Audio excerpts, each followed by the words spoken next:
요번에 저는 이스라엘을 가기 전에 에티오피아를 먼저 갔어요. 아프리카에.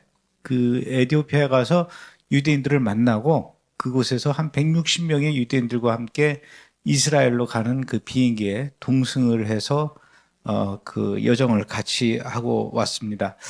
이티오피아는 우리나라보다도 남한의 11배나 커요. 한반도의 5배라고 그러더라고요. 얼마나 넓은지 그냥 뭐 달려도 끝이 안 보이는, 인구도 1억 1,700만 명 정도 된다니까요. 이티오피아 이렇게 우습게 볼 나라가 아니더라고요. 사실은 이제 좀 이따 또 말씀드리겠지만은 이티오피아가 엄청난 나라라는 사실을 이번에 이제 가서 알게 됐습니다. 이티오피아 수도 아디스아바바에서 또 이제 국내선으로 갈아타가지고 곤다르라는 지역에 가면은 그곳에 이렇게 유대인들이 많이 살고 있더라고요. 지금도 한 20만 명 정도 있대요. 많죠? 아프리카에 그 곤다르라고 하는 그 지역은 정말로 시골 구석인데 상상도 못할 만큼의 깡촌입니다. 네, 깡촌이에요. 그곳에 그렇게 20만 명의 유대인들이 살고 있다 그러는데 정말 놀랐습니다. 그리고 뭐 알고 보면 사실은 뭐 아프리카 이티오피아뿐만 아니라 제가 계속 다니는데 유대인들을 만나러 이렇게 전 세계로 다니고 있어요. 몇 년 전에 제가 그 캄차카 반도에 갔더니, 캄차카 반도라고 저 극동러시아죠. 혹부리 같이 생긴 그 반도에 어떻게 이런 곳에 사람이 살 수 있을까 싶을 정도로 동토의 땅인데 그곳에도 또 유대인들이 살고 있어요. 그 사람들을 만나러 갔다 왔고, 한 달 전에는 제가 어딜 갔었냐면 아제르바이잔하고 조지아라는 나라를 갔었어요.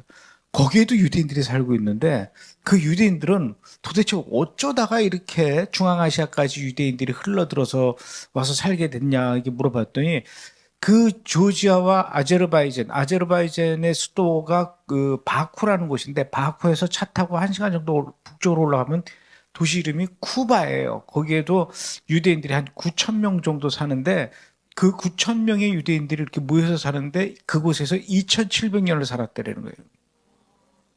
예전에 그 바벨론이 이스라엘에 쳐들어와 가지고 그 성전을 무너뜨리고 유대인들을 포로로 끌고 갔지 않습니까? 그때 포로로 바벨론으로 끌려갔던 사람들 중에 그곳을 더 지나서 가서 살기 시작한 곳이 중앙아시아. 2700년 전에 그곳에 정착해서 지금까지 살고 있는데, 이 사람들이 유대인이라는 것을 어떻게 알 수 있냐면은 이 사람들은 다 기파를 쓰고 있어요. 캄차카 반도에 가도 유대인들은 다 기파 쓰고 있고, 이티오피아에 가도 이 기파를 쓰고 있고, 흑인들이요 새까만데, 저도 까맣지 않습니까? 저는 거기 가면 백인이에요. 그렇게 새까만데도 이 기파는 잊지 않고 다 쓰고 있고, 집에 메주자가 있고, 다윗의 별을 아주 자랑스럽게 곳곳에다 그려놓고 있고, 이렇게 유대인으로서 티를 내면서 살아가고 있으니까 유대인들이라는 걸 알죠. 그러면서 절대로 우리는 유대민족이라는 걸 잃지 말아야 된다, 잊지 말아야 된다, 이렇게 생각을 하면서 2700년 동안 중앙아시아 그 지역에서 살고 있다가 이제 그들이 더 이상 2700년 이상 살 수 없다, 우리가 이스라엘로 돌아가야 된다, 그렇게 해서 중앙아시아에 있는 유대인들이 이스라엘로 돌아오는 비행기에 올라타는 그 여행에 또 동참해서 같이 비행기를 타고 왔죠. 아프리카 이티오피아는 또 왜 거기까지 갔을까요? 3000년 전으로 이 사람들은 또 거슬러 올라갑니다.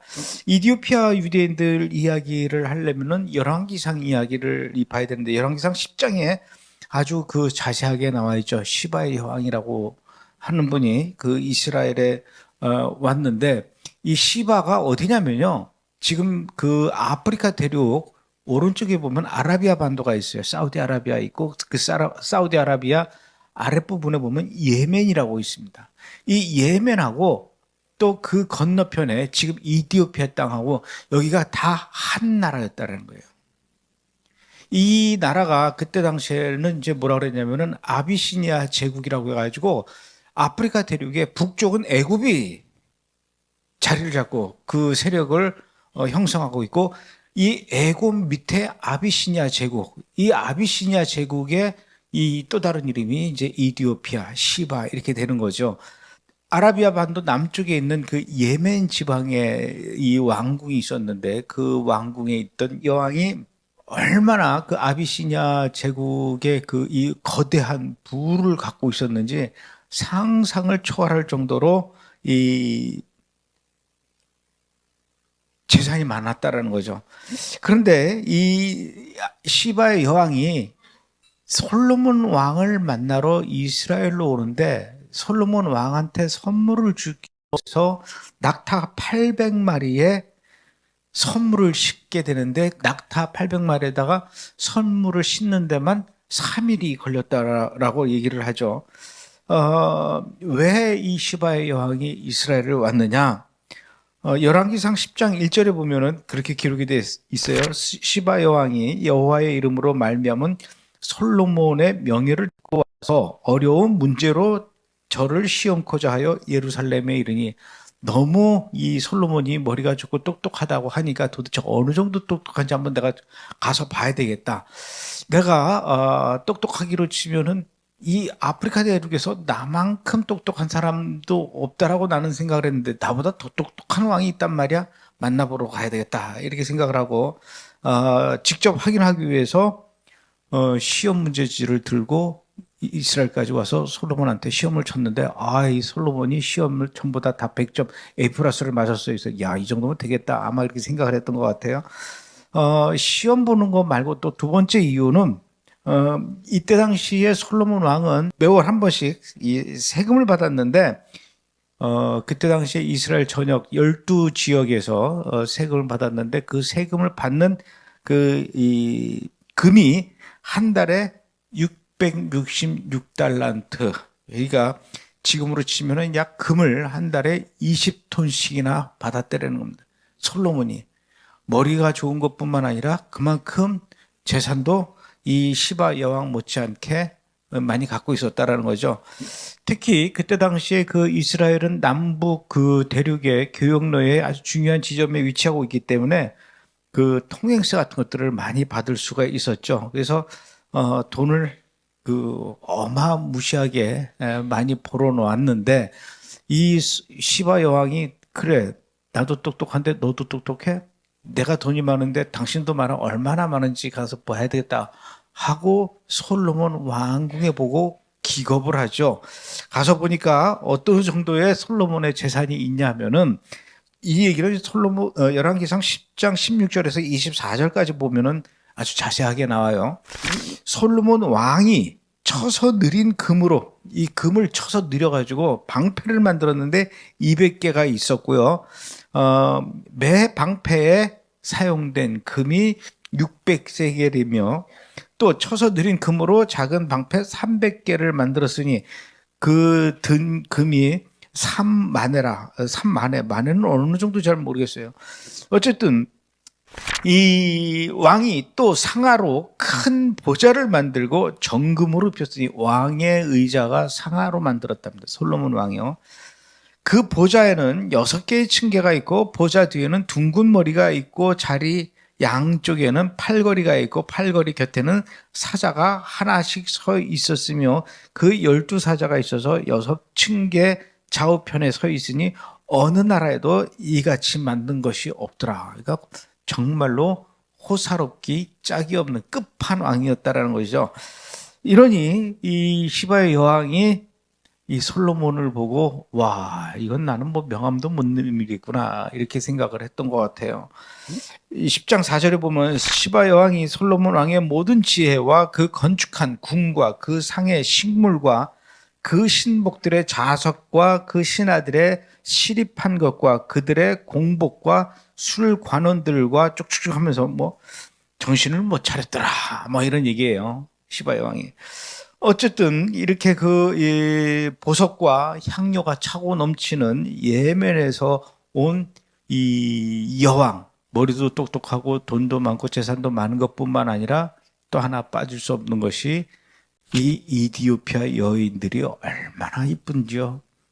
그야말로 검은 진주라고 얘기할 만큼 너무나 이쁜데 이렇게 또 똑똑하죠. 하나님은 너무 불공평해. 그죠?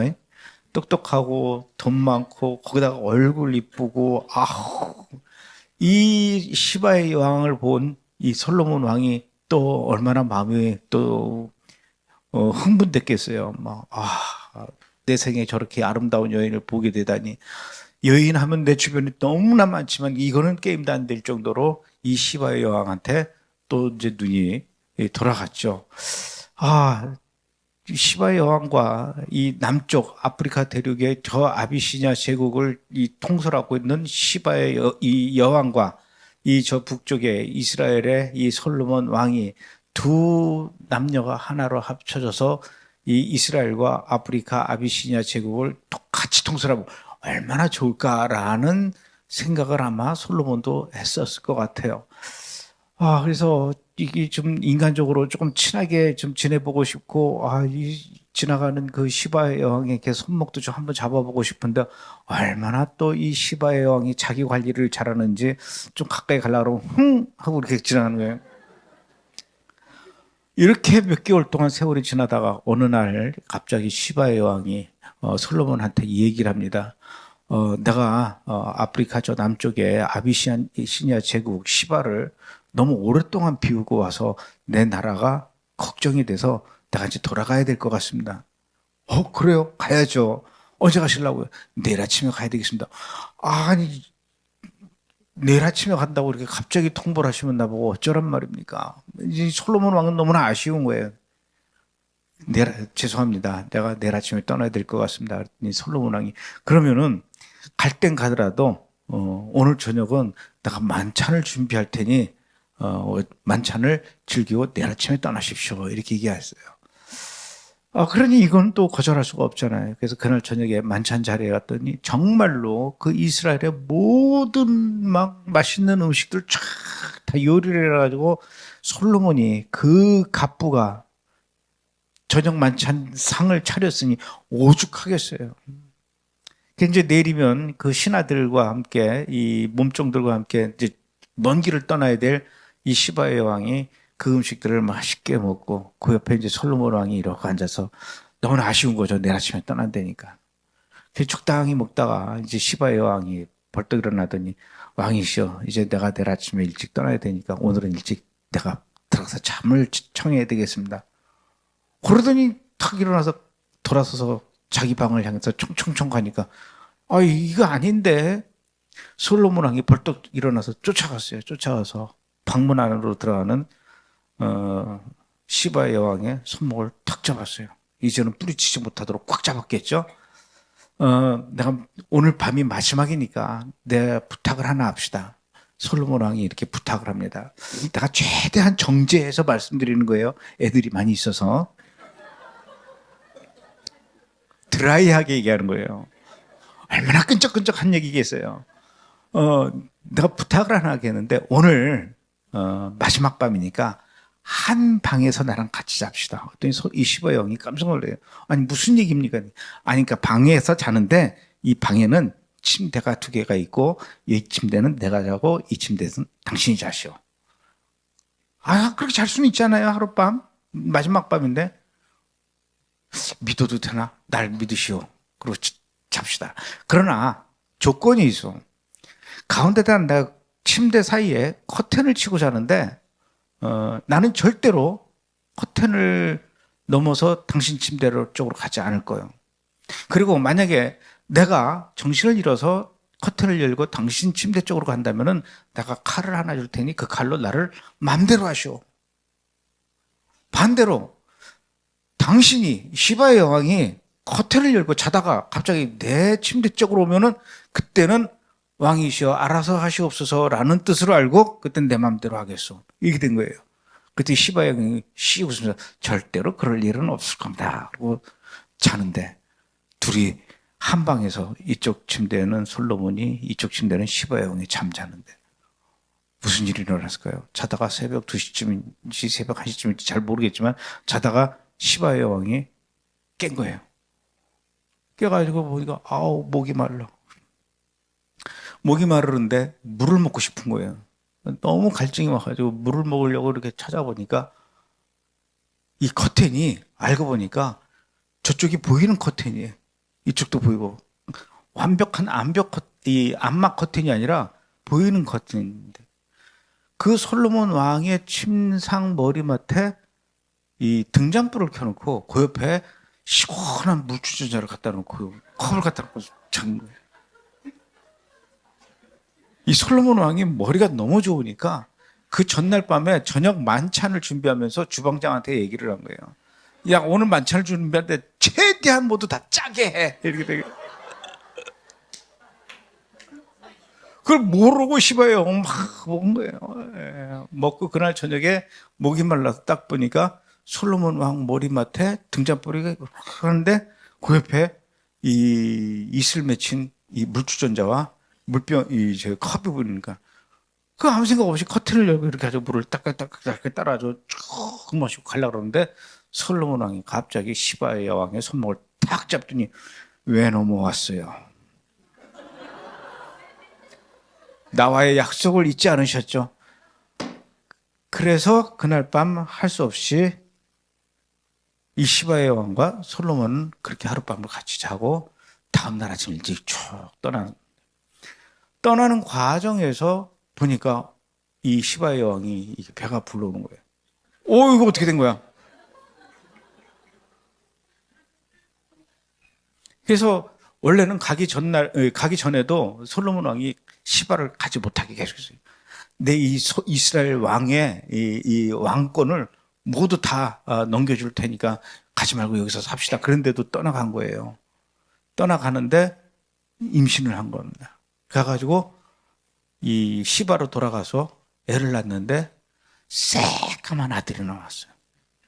이 아들을 이 시바의 왕이 키우면서 뭐라 그러면 너는 지금 이 아비시니아 제국 시바에서 산다고 해서 너는 이 아프리카 사람이 아니라 너희 아버지는 저 북쪽에 이스라엘이라는 나라의 솔로몬이라고 하는 아주 머리가 비상하고 명석하고 지혜롭고 생긴 건 또 얼마나 잘생겼는지 키도 크고 피부도 곱고 하얀 데다가 코는 쫙 나오고 거기다 그것뿐만 아니라 그 밑에 얼마나 많은 신하와 많은 이 재산들을 갖고 있는지 그 사람이 바로 네 아버지다.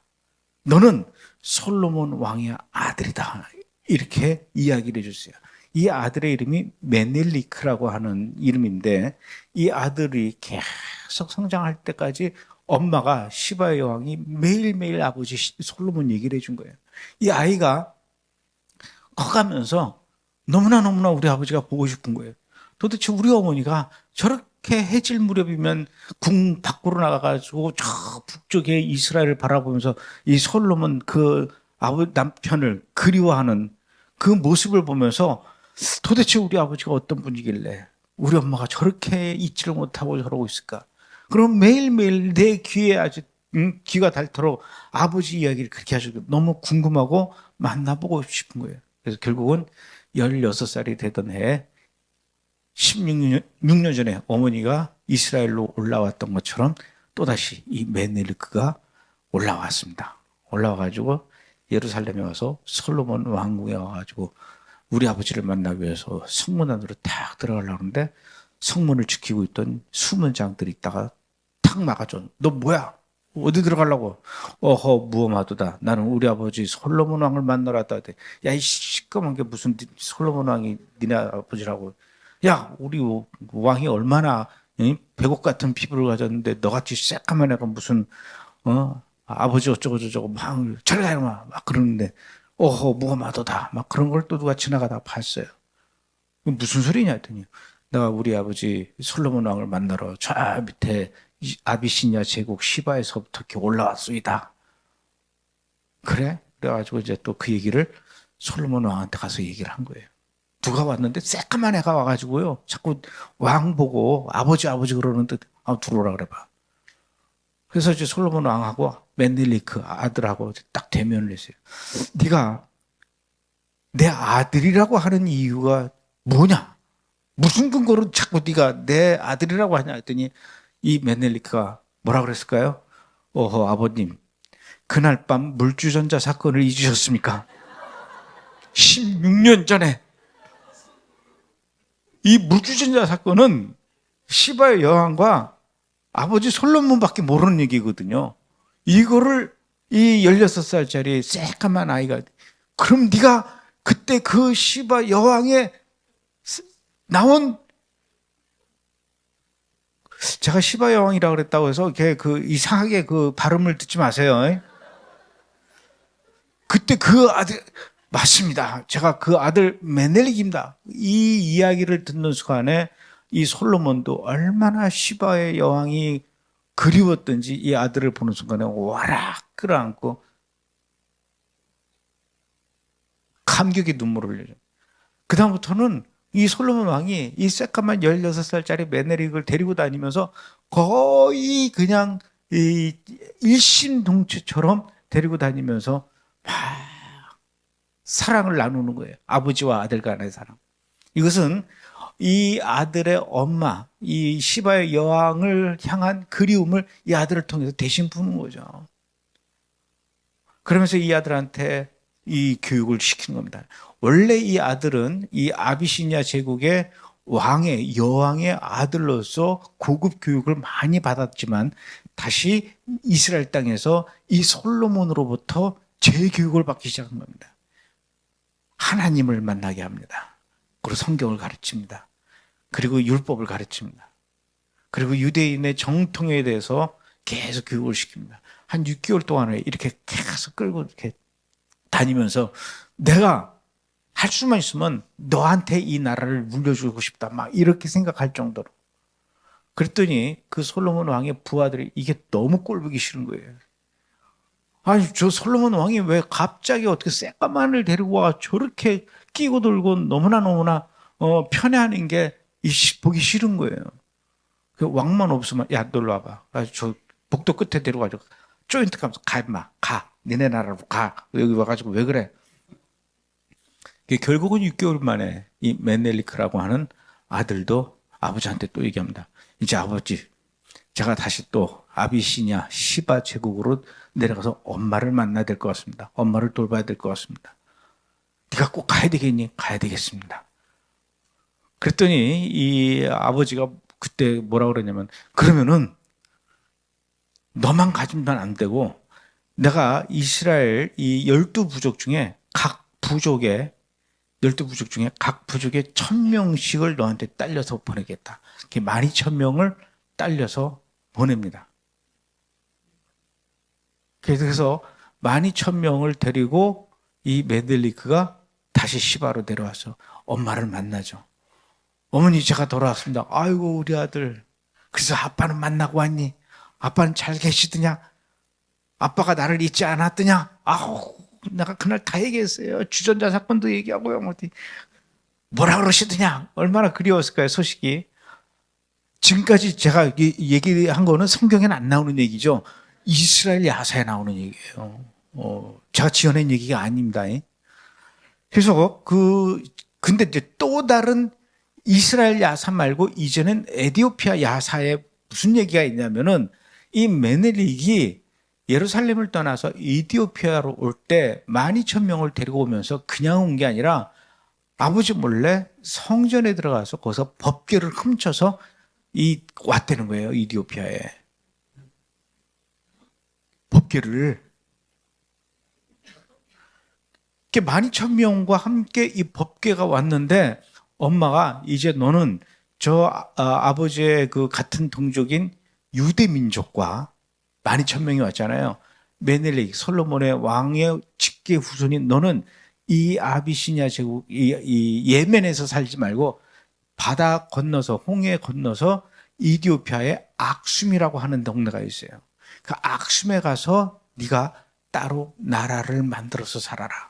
그래서 그때부터 이 12,000명이 이디오피아 악숨, 곤다르에서 한 6시간 정도 더 차로 올라가면 있는 그 동네인데 그곳에 가서 살아라. 그래서 이 12,000명과 아들이 그때부터 그곳에서 살기 시작했는데 그때 이스라엘에서 가져온 법궤가 아직도 그 악숨에 있다라는 거예요.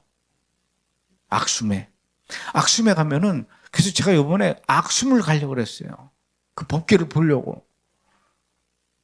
저는 다큐멘터리 감독이기 때문에 직접 봐야 돼. 제가 그 요번에 가서 뭐 우리 스태프들하고 얘기하다 보니까 저보고 무슨 그 왜 그런 거 있죠. 그 IFG 뭐 그런 거 있죠. 뭐 그 성격 성향 I MBTI, 예. MBTI를 얘기하면서 감독님은 무슨 형일 거예요? 무슨 스타일일 거예요? 막 얘기하더라고. 다 틀렸어요, 임마. 나는 굉장히 외향적인 척하는 내향적인 사람이고 굉장히 이성적인 척하는 감성적인 사람이고 어느 하나로 나는 규정할 수가 없어. 내가 막 이렇게 얘기를 했는데 그런 여러 가지 성향 중에 하나가 나는 내가 직접 보지 않은 거에 대해서는 얘기를 잘 하고 싶지가 않아요. 이번에도 이디오피아를 굳이 간 이유가 그동안 내가 이디오피아 유대인에 대해서 참 많은 강의를 했어요. 근데 내가 항상 늘 그게 마음에 좀 죄책감이 드는 거예요. 가보지 않고 내가 왜 이렇게 떠드나 마치 가서 본 것처럼. 그러니까 저는 제 그 MBTI 형 이 스타일 중에 하나가 내 이 혈액형이 도마형인 것 같아. 도마. 직접 봐야 돼. 직접 보지 않고 직접 만져보지 않고 직접 먹어보지 않은 거에 대해서는 난 얘기하기가 좀 그러더라고요. 그래서 직접 그 악수에 가서 법궤를 보려고 그런 거예요. 근데 그 법궤도 사실은 가도 볼 수는 없죠. 왜냐하면 제가 이제 사전에 들은 그 정보와 지식에 의하면은 그 악수에 있는 큰 유대인 회당이 있는데 그 유대인 회당 한가운데 법궤가 있는데 이 법궤가 아무나 볼 수 있는 게 아니라 딱 제사장 한 사람만 볼 수 있다는 거예요. 근데 그 제사장이 죽어야 다음 제사장이 들어와서 또 보면 돼. 그 법궤를 1년에 한 번씩 밖으로 갖고 나오는 거예요. 회당 밖으로. 그 법궤를 갖고 나와서 그 악수 지역을 한 바퀴를 쫙 행진을 하고 다시 또 회당에 들어가는 이걸 1년에 한 번씩 한다는 거예요. 꼭 그 라면 상자만한 박스를 이렇게 흰 천으로 둘러싸가지고 이걸 이렇게 들고 나가더라고요. 그걸 가서 직접 보려고 그랬는데 지금 그 악숨이 내전 상황이라서 가고 싶으면 너 혼자 가라. 그러나 아무도 동행해 주지는 않고 너의 안전을 보장해 주지 못하겠다 이 얘기하더라고요. 그래서 그렇게까지 내가 꼭 보고 싶은 건 아니고요. 그러면서 이제 이번에 악수모 못 갔어요. 어쨌든 그 맨넬리크가 그때 당시에 그 법궤를 가지고 온 게 아직도 그 이디오피아에 있다라고 이디오피아 유대인들은 그렇게 믿고 있더라고요. 되게 신기해. 어쨌든 그때 12,000명과 메넬리크가 악숨이라는 지역에서 자기네들끼리 이 부족을 이루면서 살았는데 말씀드렸다시피 지금 현재 이디오피아가 한반도의 5배나 될 정도로 땅이 넓으니 예전에 3,000년 전에 아비시니아 제국 때는 훨씬 더 컸다는 얘기죠. 그 훨씬 그 큰 땅덩어리 속에서 그 악숨이라고 하는 곳에 12,000명이 살고 있는 것을 이 유대인들은 남들에게 알리고 싶지 않아서 점점 산속으로 들어서 정글 속에서 살기 시작한 거예요. 그래서 이들의 존재가 잊혀져 버린 거예요. 아무도 몰랐어요. 근데 그 사람들이 유대인들이 그렇게 그 시골 구석에서 아주 중요한 데만 겨우 가리고 다 받고 그러고 확 살아가는 원시 부족의 형태로 3,000년을 살았다는 얘기죠. 그러다가 1860년에 영국의 선교사가 이디오피아에 선교하러 갔다가 좀 더 원주민을 만나기 위해서 정글칼을 들고 막 헤매고 이렇게 헤치고 들어가다 보니까 진짜 정글 속에 이 움마 같은 것들을 짓고 살고 있는 새까만 원주민들이 중요한 데만 가리고 막 펄쩍펄쩍 뛰어다니는 걸 보고 나서 와 여기도 원주민이 있었네. 그러고 이렇게 돌아다니고 있는데 놀라운 것은 그 움막의 꼭대기에 다윗의 별이 그려져 있었다는 거죠. 그리고 그 움막 속에 토라 말씀 두루마리가 있었다는 거죠. 그 영국인 선교사가 그걸 보고 깜짝 놀란 거예요. 야, 일로 와봐. 이거 뭐야? 이거 우리 조상들로부터 계속 이어져. 나 뭔지는 잘 모르겠지만 조상들로부터 계속 이어받아온 이 성경 말씀이다. 우리는 옛날부터 이렇게 다윗의 별을 그려왔었다. 이게 우리 부족의 문양이다. 너네가 누군데? 우리가 솔로몬 왕이 보낸, 그리고 솔로몬 왕의 후손들이 지금 모여 살고 있는 유대 민족이다. 이스라엘은 이미 2000년 전에 로마에서 멸망하고 완전히 사라졌고 이제 전 세계에서 남은 유대인은 우리밖에 없다라고 얘기하는 소리를 들었어요. 이 선교사가. 그때 당시에 이 이디오피아 악숨에 살고 있었던 유대인들은 지금 말씀드렸던 것처럼 전 세계에 자기네들만 남아있는 걸로 생각을 하고 그때까지 세상과 완전히 단절된 채로 살고 있는 모습을 이 영국인 선교사가 발견한 거죠. 그거를 본 영국 선교사가 다시 영국에 돌아가서 선교 보고하는데 유대인 아프리카에 갔더니 유대인 마을이 있습니다. 그랬더니 또 그 이야기를 들은 다른 목사님이 정통 유대인들을 데리고 와서 너네도 한번 들어봐. 저 선교사의 이야기. 정통성 유대인들한테 이 영국인 선교사가 이디오피아의 악숨에서 본 얘기들을 쭉 얘기해 줬더니 오호, 우리가 보고 있었던 그 역사의 편린들이 그 이디오피아 악숨이라는 곳에 남겨져 있었다라는 것 이해한 거예요. 1948년에 이스라엘이 건국한 이후에 전 세계에 흩어져 있는 유대인들 중에 그들 중에 누구 단 한 사람이라도 우리가 이스라엘 나라로 돌아가기를 원한다면 우리 이스라엘 정부는 그들을 반드시 데리고 와야 할 의무가 이 국가에게 있다라고 이 유대인들이 이스라엘 사람들은 생각해요. 그런데 1860년대에 발견된 그 이디오피아에 있는 유대인들이 이 사람들은 어떡하라는 얘기야. 그래가지고 정부 수립한 이후에 이 랍비들을 또 이디오피아로 보냅니다. 보내가지고 진짜 이제 확인해 봤더니 에이, 그럴 리가 있어. 저렇게 새까만데 문명도 모르는 사람들이 어떻게 유대인이라고 할 수 있고 이 다 벗고 겨우 중요한 데만 가리고 뛰어다니면서 살아가는데 어떻게 해도 저렇게 새까만 사람이 솔로몬의 직계 후손이라고 얘기할 수 있어. 그건 말이 안 돼. 아닐 거야. 아닐 거야 라는 희망을 가지고 어떻게 해서든지 아니이길 바랬지만 가서 얘기를 들어보고 조사해보고 결국 나중에 DNA 조사까지 했더니 불사. 제발 아니었으면 하는 그 바람은 모두 산산조각이 내고 정말로 3000년 전에 12부족에 1000명씩 12,000명과 그 솔로몬의 직계 후손인 메넬릭의 후손들이 지금까지 그곳에 살고 있다는 사실을 부인할 수 없는 상황이다. 여기 유대인들이 있었네. 이렇게 이스라엘 정부는 알게 된 거예요. 아이고, 이스라엘 정부는요, 이런 발견이 어디서 이루어졌다고 하면 가슴이 철렁철렁 내려왔던 거예요. 또 거기도 있어, 여기도 있어. 와우, 이거 어떻게 해? 아유, 제가 이번에 그런 사람들을 만났다니까요. 3000년 동안 그렇게 자기네들끼리 민족의 정체성을 잃지 않고 살아왔던 그 유대인들이 살고 있다라는 사실, 이게 이제 전 세계에 알려지면서 1948년에 이스라엘 정부가 이디오피아 그 악숨 가서 막 조사를 했더니 악숨만 있는 게 아니라 이 악숨 옆에 있는 그 또 다른 도시 곤다르라고 하는 이 곤다르에도 그렇게 유대인들이 많은 거예요. 그래서 저는 이번에 곤다르에 갔다 왔어요. 악숨은 아까 말씀드렸던 것처럼 내전 중이라 못 갔고요.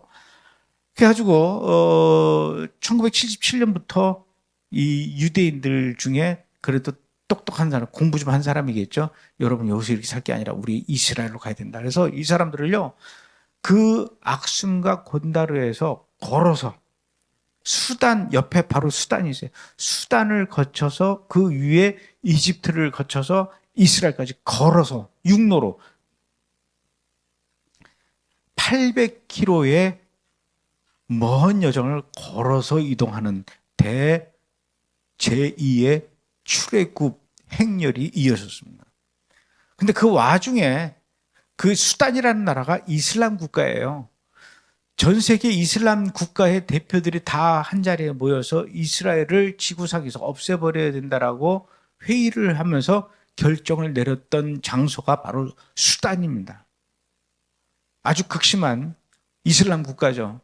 그런데 그 이슬람 국가 수단을 통과해서 이집트를 통과해서 이스라엘로 간다라는 거, 그것도 걸어서 간다라는 거 상상할 수 없습니다. 저는 이번에 가서 그때 걸어갔던 그 사람의 이야기를 들었어요.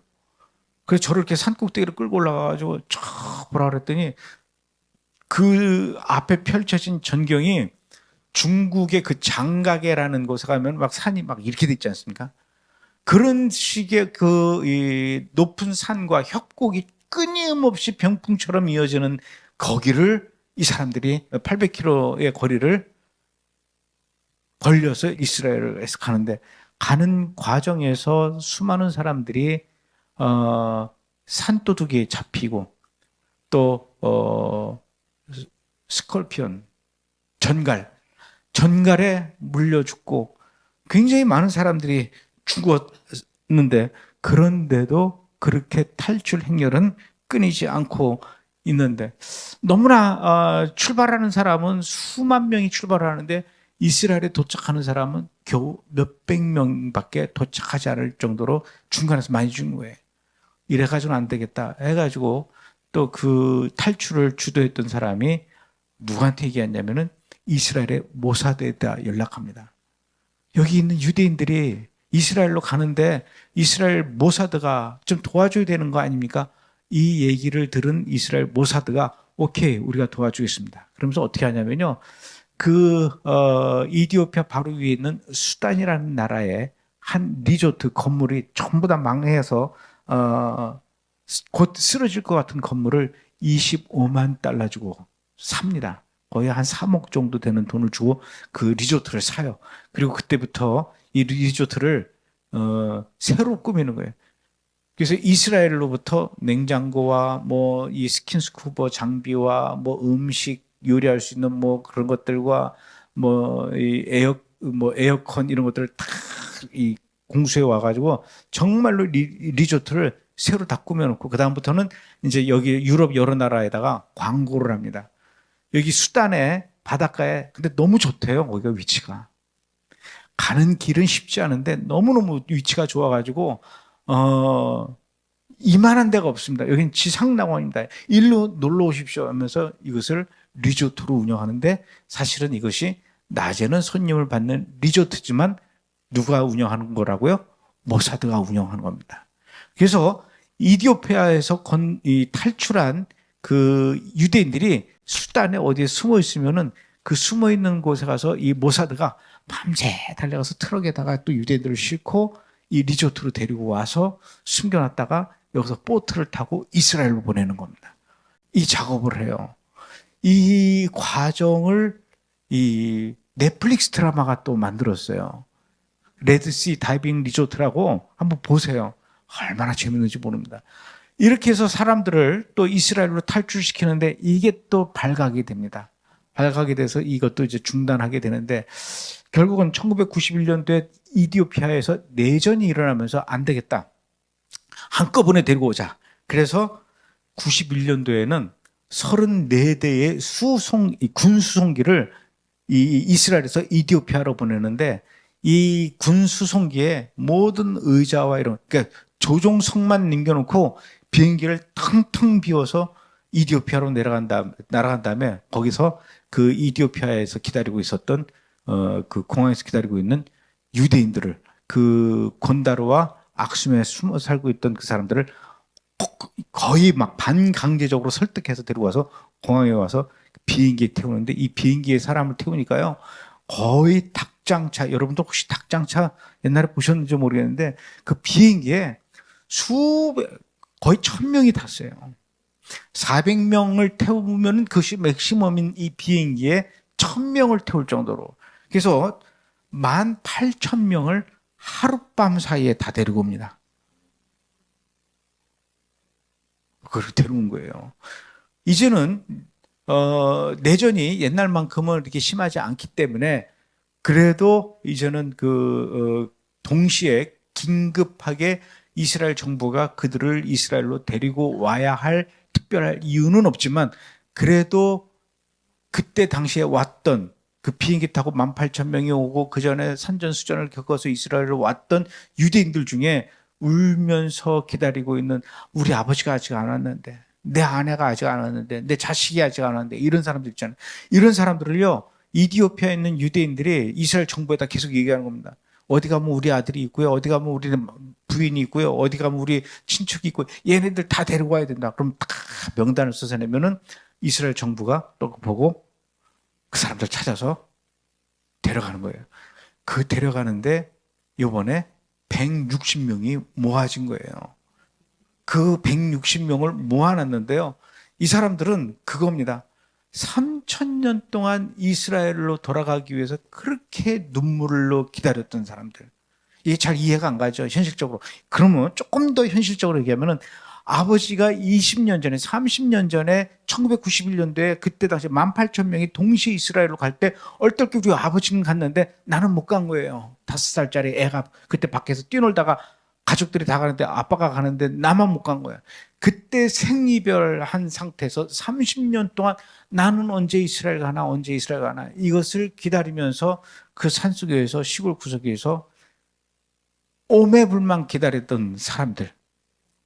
이게요 30년 동안 이 사람들의 이 머릿속에 남아있는 오직 한 가닥 희망, 끈은 이스라엘로 가는 겁니다. 우리 아버지가 나를 잊지 않고 이스라엘이 조국이 나를 잊지 않고 반드시 나를 유대인으로서 이스라엘 국민의 한 사람으로서 인정하고 받아줘서 내가 그곳에 갈 수 있는 그날만 기다리면서 수십 년을 살아오고 평생을 살아오던 사람들이 이제 드디어 비행기에 올라타게 되는 겁니다. 그 사람들 집에 비행기 타기 전에 갔어요. 갔더니 이 사람들의 삶은 그야말로 상상을 초월, 그럼 뭐 아프리카 원주민들 삶이 오죽하겠어요. 160명이 가는데 짐이 없어, 짐이. 물론 이제 뭐 이렇게 여행용 가방 뭐 이렇게 몇 개 있긴 하지만 쌀 짐이 없는 거예요. 집에 무슨 전기가 들어오겠습니까? 수돗물이 나오겠습니까?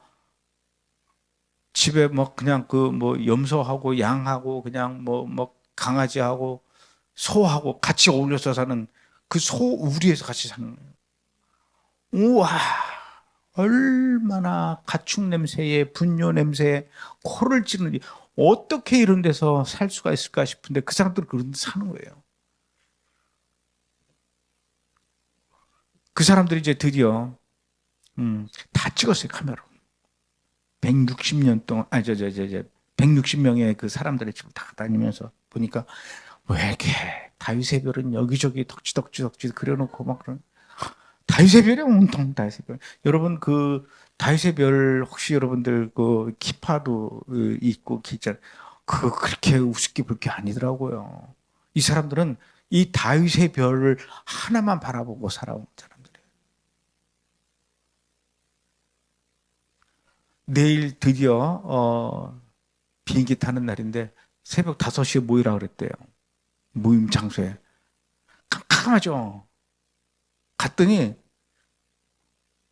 소우리 같은데 막 사람들이 160명이 바라바라 보이지도 않아. 깜깜한데 까만 사람들이 야, 새벽 5시에 이 사람들이 어떻게 여기 오냐고요. 차도 없는데 다 걸어서 막. 전날부터 걸어서 밤새 걸어온 거예요. 그리고 그 앉아있으니 얼마나 배가 고프겠습니까? 근데도 뭐. 그리고 그들과 함께 이제 차에 타가지고 차도 그냥 막 다 낡아빠진 버스죠. 그 버스 몇 대에 나눠 타가지고 이렇게 가서 드디어 여러분 공항이라는 데를 도착을 했는데 이 사람들이 태어나서 비행기를 본 적이 없잖아요.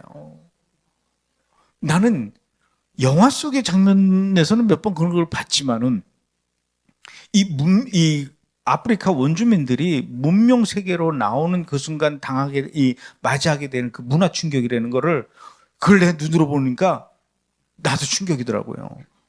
공항에 갔더니 에스컬레이터가 있잖아요. 에스컬레이터를 못 타는 거예요. 무서워서.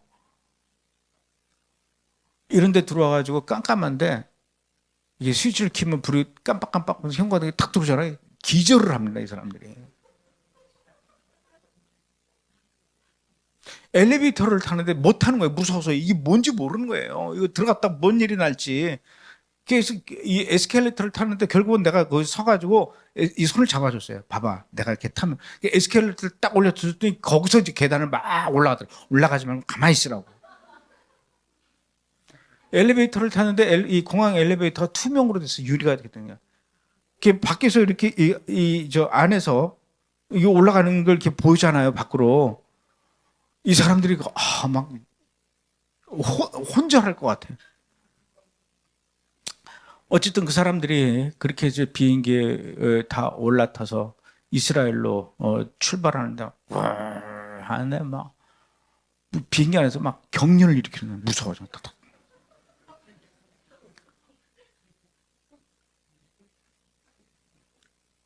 그런데 그 공항에 갔는데요. 그 160명의 그 아프리카 그 유대인들이 이제 조국에 간다고 한껏 제일 이쁜 옷으로 갈아입고 온 거예요. 제일 이쁜 옷으로 왔는데 그래. 네. 제일 이쁜 옷으로 갈아입고 왔는데. 근데 그 공항에서 이제 기다리잖아요. 기다리는데 왜 그렇게 기다리게 하는지 모르겠어요. 좀 의자에 앉아서 기다리게 하면 될 텐데 어느 한 곳에 이렇게 쭉 이렇게 몰아놓고 거기 앉아 있으라 그러더라고요. 앉아 있는 그 모습을 이러고 보는데 갑자기 어디선가 등치가 이따만한 남자들이 막 또박또박 여자도 이렇게 들어오는데 여자도 등치들이 막 키들이 한 180대고 막 등치들이 이런 여자들이 막 들어오는 거예요. 들어오더니 공항에서 저쪽에서 옷을 막 벗고 갈아입는데 이 갈아입는 옷을 보고 깜짝 놀랐어요. 누구지 아세요? 이스라엘 군인들이야. 장교들입니다. 그래서 이디오피아에서 무슨 작전을 하다가 이제 끝내고 이스라엘로 돌아가는데 그 비행기를 같이 타게 됐나 봐요. 그러더니 이 이스라엘 군인들이 구석에 160명이 이렇게 쪼그리고 앉아있어 비행기 타려고 쪼그리고 앉고 기다리고 있는 그 이디오피아 유대인들 앞에 딱 가더니 갑자기 막 노래를 부르는 거예요.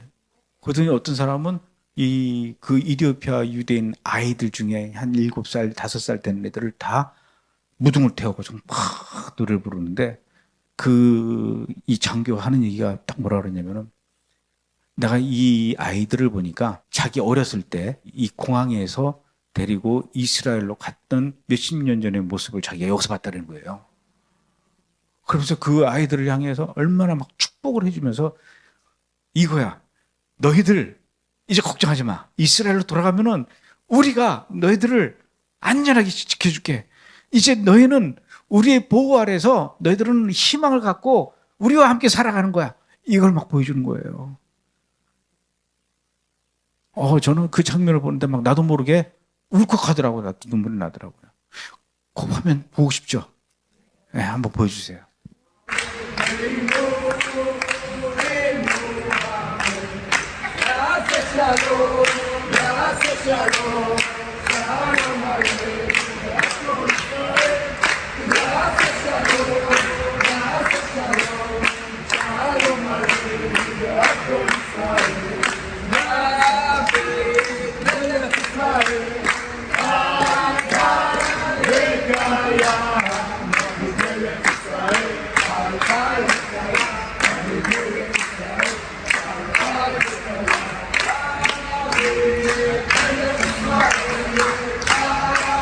때때 옷 입고 있는 거예요.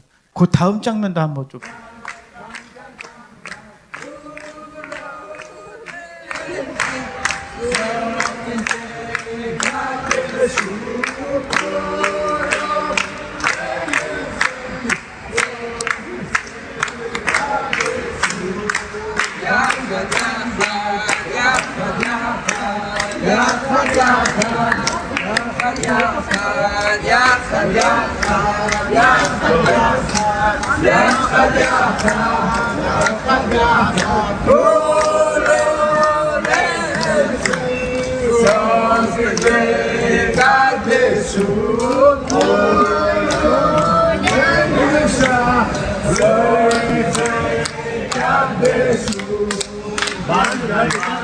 이 사람이 별 3개.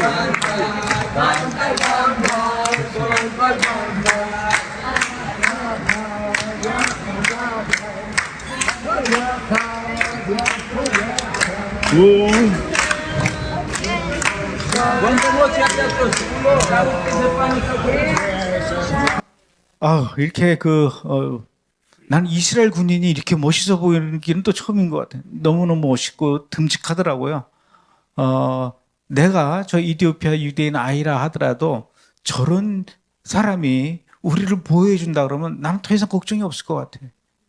이스라엘 국가는, 이스라엘 정부는 이렇게 전 세계 어디에 있든지 유대인들을 한 명도 놓치지 않고 다 데리고 오겠다, 이런 생각을 갖고 있다는 얘기죠. 이 얘기가요, 그냥 하는 얘기가 아니라 이미 다 성경에 기록되어 있는 얘기죠. 예레미야서 24장 9절에 보면은 세상 모든 나라 중에 흩어서 그들로 환난을 당할 것이며, 얼마나 많은 환난을 당했습니까? 그러나 그것만으로 끝나는 것이 아니라 이사야서 54장 7절에 보면 잠시 내가 너를 버렸으나 큰 긍휼로 너를 모을 것이요. 이사야서 49장 11절에서 13절에 보면은 내가 나의 모든 산을 길로 삼고 나의 대로를 도드리니 혹자는 원방에서, 혹자는 북방과 서방에서, 혹자는 시님 땅에서 오리라. 시님 땅은 중국을 얘기하는 겁니다. 하늘이여 노래하라, 땅이여 기뻐하라, 산들이여 즐거이 노래하라. 여호와가 그 백성을 위로하였은즉 그 고난당한 자를 긍휼히 여길 것임이라. 이런 성경 말씀이 지금 성취되고 있는 상황이라는 겁니다. 이사야 선지자는 지금부터 2800년 전에 BC 8세기에 활동하던 인물입니다. 예레미야 선지자도 역시 그때 활동하던 인물이죠. 이렇게 2800년 전에, 2900년 전에 하나님은 이런 선지자들을 통해서 너희들을 흩어 놓을 것이지만 다시 불러 모을 것이다, 걱정하지 마라, 이렇게 약속을 했는데 그 약속이 지금 실현되고 있다는 것입니다. 우리는 살면서 하나님한테 참 많은 기도를 하죠. 기도할 때는 당장 뭔가 하나님의 응답이 있기를, 그리고 하나님이 응답해 주기를 기도하면서 기도를 하는 것은 뭐 당연한 일입니다. 그리고 그 기도 응답은 어떨 때가 또 바로 이루어지는 경우도 있습니다. 어떨 때는 너무 빨리 기도 응답이 돼서 우리 스스로 놀랄 때가 많이 있죠. 하나님은 정말 살아계시는군요. 하나님은 역시 저의 기도를 잊지 않고 다 듣고 계시는군요. 이렇게 반응을 하지만 또 기도 응답은 어떨 때는 내 생애에 이루어지지 않는 경우도 있습니다. 당장이 아니라 아무리 시간이 지나도 응답이 없다라고 생각할 때가 있죠. 아니, 우리가 죽어도 하나님의 응답은 없을 수도 있습니다. 그러면 당장 우리는 이런 불평이 나올 겁니다. 하나님은 대체 다른 사람의 기도는 다 잘 들어주시면서 왜 내 기도 응답은 들어주시지 않는 걸까? 하나님은 도대체 왜 그러는 것이고, 하나님은 대체 나한테 무슨 감정이 있는 건가? 하나님이 살아계시기는 한 건가? 이렇게 원망을 하죠. 하지만 분명한 것은 하나님은 졸지도 주무시지도 않는 분이시라는 겁니다. 우리의 울부짖는 기도 소리뿐만 아니라 아주 작은 신음소리까지도, 우리의 작은 숨소리까지도 하나님은 하나도 놓치지 않고 다 듣고 계신다는 것이죠. 뿐만 아니라 하나님은 한 번 하신 약속은 2800년 전에, 2900년 전에 했던 약속이라 할지라도 잊지 않고 결국은 다 들어주신다는 겁니다. 다만 우리가 기다리는 시간표와 하나님의 시간표가 다를 뿐이라는 것입니다. 언제 그 기도와 예언에 응답하고 성취시켜야 가장 좋은 것인지, 그것은 나보다도 하나님께서 더 잘 알고 계시다는 겁니다. 2900년 전에 약속하신 그 모든 것들을 오랜 시간 동안 누구보다도 유대인들이 얼마나 더 간절히 바랐겠습니까? 그런데도 본인의 세대가 다 할 때까지도 그 하나님의 약속은 지켜지지 않는 것 같고, 또 다음 자식의 세대에도 100년이 지나도 500년이 지나도 1000년이 지나도 이루어지지 않을 때 그들이 얼마나 실망하고 좌절하고 하나님을 원망을 했을까? 도대체 하나님은 우리를 잊어버린 거 아닌가? 이 아프리카 구석에 처박혀 있다고 해서 하나님의 관심은 우리한테 있지 않는 것인가? 우리가 너무 세상의 중심에서 너무 멀리 떨어져 있는 것은 아닐까? 하나님의 눈에는 세상의 중심이 따로 없습니다. 하나님의 눈에 세상의 중심은 뉴욕이 아니고 워싱턴이 아니고 중국 베이징이 아니라 하나님의 약속을 신뢰하고 믿고 기다리는 사람이 어딘가에 있다면 하나님의 시선은 그곳을 향할 것이고 그것이 하나님의 중심이 될 것입니다. 여러분들이 하나님께 기도했던 것들을 믿고 기대하고 신뢰하고 있다면 하나님은 당신이 있는 것이 곧 중심이 된다는 것입니다. 그들은 포기하지 않았습니다. 언젠가는 반드시 이루어질 거야. 언젠가는 반드시 이루어질 거야. 이런 믿음을 잃지 않았던 것입니다. 저는 이번에 저 유대인들과 함께 이디오피아에서 이스라엘로 오는 그 비행기를 타고 오면서 깨달았던 것이 오늘 우리가 유대인들한테 배워야 할 바로 그것이 믿음이고 소망이며 하나님을 향한 신뢰의 마음이다. 저 유대인들이 그렇게 하나님을 믿고 의지하고 신뢰하고 기다리고 있었던 것이거든요. 유대인들은 죽기 전에 마지막으로 유언을 한다죠. 하나님께서는 우리를 다시 분명히 불러 모으신다고 했다. 네가 이곳에서 한다고 해서 이곳 사람이 아니다. 너는 유대인이다.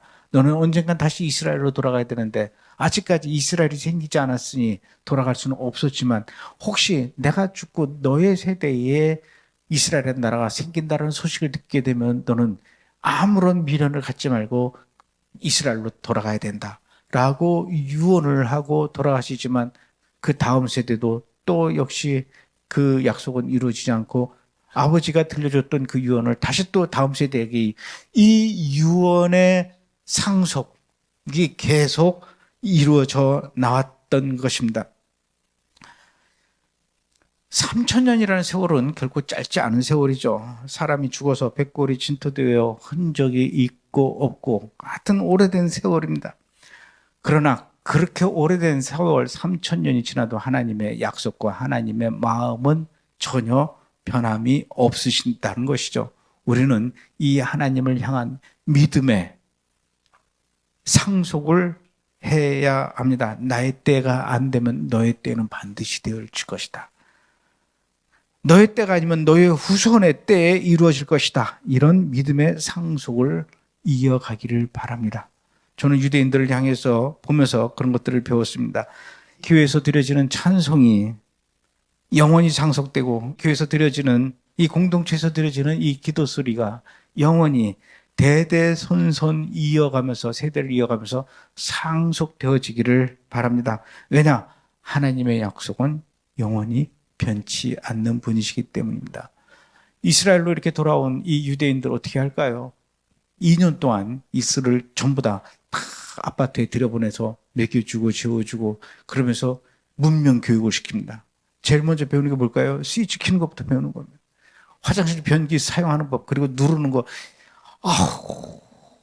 그 이디오피아에서 이스라엘로 오는 비행기 안에 화장실이 난리도 나요. 화장실을 써본 적이 없으니까. 정말 심각하더라고요. 이런 것들을 다시 교육시키는 겁니다. 그리고 히브리어를 가르칩니다. 전자레인지 켜는 법, 텔레비전 켜는 법, 냉장고 사용하는 법, 이런 것부터 버스 타는 법, 이런 거 다 가르쳐줘야 되죠. 그리고 히브리어 교육시키고, 이스라엘 역사 교육시키고, 그리고 더 나가서 유대인의 정체성을 잃지 않기 위해서 절기 교육도 시키고요, 율법 교육도 시키고요, 이렇게 나가는 겁니다. 그러면서 제일 중요한 직업 훈련을 또 하면서 2년 뒤에는 이곳을 나가야 되기 때문에 2년 전에 이 사람들이 돈을 모아가지고 아파트를 얻어서 나가야 될 만큼 돈을 모아야 됩니다. 그렇게 일을 열심히 한대요. 이 이디오피아에서 온 사람들. 물론 이렇게 특수한 교육을 시키는 그 민족들은 이 사람들은 이디오피아에서 온 사람들은 그렇게 하고요. 미국이나 유럽에서 온 사람들은 이런 교육이 필요 없죠. 그리고 그 사람들을 2년씩이나 먹여주고 할 필요는 없습니다. 그런데 이디오피아뿐만 아니라 오지에서 발견되는 유대인들, 그리고 갑자기 전쟁과 재난으로 인해서 갈 데 없는 사람들, 이런 사람들을 이스라엘로 다 불러 모으고, 지금 러시아와 우크라이나에서 겨우 집 몇 개만 들고 살기 위해서 뛰쳐나온 유대인들, 이들을 또 이스라엘 정부가 다 이렇게 불러 모으고 있지 않습니까? 지금 이스라엘은 그 어느 때보다도 이렇게 전 세계에서 돌아오는 알리야, 이스라엘로 향해서 돌아오는 그 여느 때들의 그 대합창, 대행진, 이런 것들이 계속 이어지고 있는 이런 것들을 볼 수가 있습니다. 지금 이스라엘을 본다라는 것은 하나님의 말씀의 약속이 어떻게 성취되어져 가고 있는지를 확인할 수가 있다는 얘기죠. 지금도 이스라엘 텔아비브 공항에 내려서 가방을 끌고 나오다가 그 자리에 딱 멈춰서서 뒤를 돌아다 보면은요, 제 뒤를 따라서 쭉 들어오는 수많은 유대인들의 행렬을 보게 됩니다. 이 뭘까요? 그 행렬이 바로 하나님의 약속이 실천되어져 가고 실현되어져 가고 있는 그 장면을 목격한다는 겁니다. 이래도 아직도 하나님을 의심하십니까? 하나님의 약속을 의심하십니까? 하나님께서 하신 약속, 여러분들이 드린 그 기도는 그 어떤 기도도 작은 숨소리까지도 하나님께서는 하나도 놓치지 않고 다 듣고 계시고 반드시 이루어질 줄로 믿습니다.